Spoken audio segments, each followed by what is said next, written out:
नागराज मंजुळे हे मराठीतील एक महत्वाचं नाव. सैराट या त्यांच्या सिनेमाने त्यांना अगदी घराघरात पोहोचवलं. पण सैराट आधी त्यांचा सिनेमा आला होता ज्यानं प्रेक्षकांना अस्वस्थ केलं होतं. संपूर्ण सिनेमात फक्त एकच ओळखीचा चेहरा होता आणि बाकी सगळेच नवीन दिसत होते. सिनेमात काही ॲक्शन नव्हती की काही थ्रिलर. एका गावात घडणारी गोष्ट आणि त्याला दिलेली वास्तववादी ट्रीटमेंट. एवढ्याच जोरावर सिनेमानं प्रेक्षकांच्या मनात घर केलं. बॉक्स ऑफिसवर उत्तम कामगिरी केली आणि महत्त्वाच्या सगळ्या पुरस्कारांवर आपली मोहर उमटवली. हा चित्रपट म्हणजेच फॅन्ड्री. नमस्कार, मी नितीन वाघ आणि आपण पाहताय फिल्मी कॅलेंडर.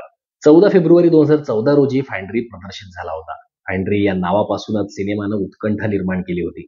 फॅन्ड्री म्हणजे डुक्कर. कुमार सुलभ भावना, पहिलं प्रेम उलगडताना समाजातील भयाण वास्तव जब्या आणि शालूच्या गोष्टीतून मंजुळे आपल्यासमोर उलगडतात.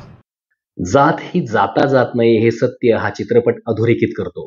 जाती व्यवस्थेतील दाहकता हा चित्रपट अत्यंत ताकदीने मांडतो आणि प्रेक्षक म्हणून आपल्याला अंतर्मुख करतो. वरकरणी जातीच्या भिंतींना भगदाड पडलेलं दिसत असलं तरीही माणसाच्या मनात ती ठासून भरली आहे आणि त्यातून काही समाजांना उपेक्षित म्हणून जगावं लागतं. जब्या हा त्याच वर्गाचं प्रतिनिधित्व करणारा. सोमनाथ अवघडे, सूरज पवार यांचा अभिनय इतका सहज आहे की हा त्यांचा पहिलाच सिनेमा असेल असं कुठेही वाटत नाही. राजेश्वरी खरात हिची शालूही भावते. छाया कदम यांच्याबरोबरच अत्यंत ताकदीने उभा केलेला किशोर कदम यांचा कचरू मनात घर करून राहतो. या सिनेमाने फोर्थ वॉल ही कन्सेप्ट ब्रेक केली. अखेरच्या दृश्यामध्ये जब्या कॅमेऱ्यावर दगड फेकतो.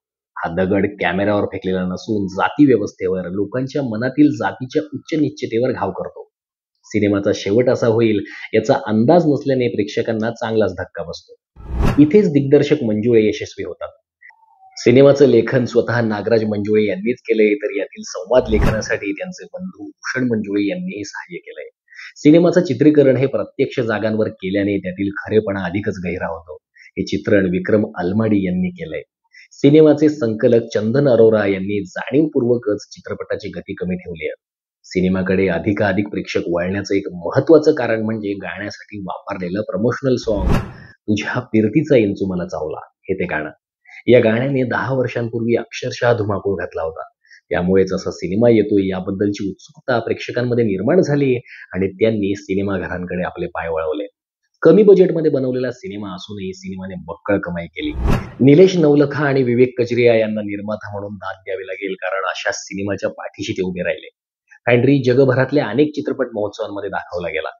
BFI London film festival, Abu Dhabi film festival, international children's film festival of India, Goteborg international film festival, Indian festival of Los Angeles, New York Indian film festival, Asian film festival, Seattle South Asian film festival आणि या व्यतिरिक्तही अनेक महोत्सवांमध्ये चित्रपटाच्या वाट्याला कौतुक आलं.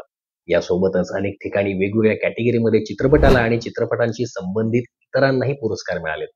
नागराज मंजुळे यांना पदार्पणाचा सर्वोत्कृष्ट दिग्दर्शकाचा राष्ट्रीय पुरस्कार मिळाला. आपण फॅन्ड्री पाहिलाय का? पाहिला असल्यास आपल्याला त्याबद्दल काय वाटतं हे कमेंट करून सांगा आणि ज्यांनी अजूनही पाहिलं नाहीये ते पाहणार का? हेही कमेंट करून नक्की सांगा. पुन्हा भेटूया पुढच्या फिल्मी कॅलेंडरमध्ये एका नवीन सिनेमाबद्दल जाणून घेण्यासाठी. तोपर्यंत नमस्कार.